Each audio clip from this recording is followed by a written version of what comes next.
мемлекет басшысы Қасым-Жомарт Кемелұлы ауыл шаруашылығына үлкен көңіл бөлуде. Бұрын 70 миллиард болса, биыл мемлекет басшысы үкіметтің кеңейтілген отырысында 700 миллиардқа шейін бөлуге үкіметке тапсырмаға берген болатын. Сол үкімет тапсырманы орындап жатыр.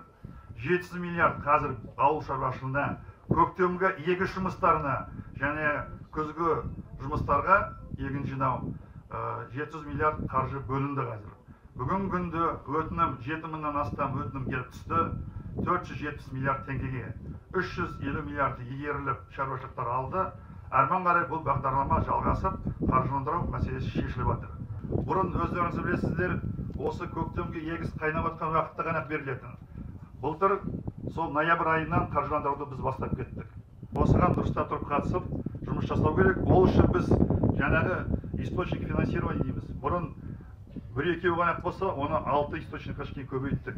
Бүгінгі күні бүкіл микрофинансовый организациялар облыстық СПК арқылы беруге болады.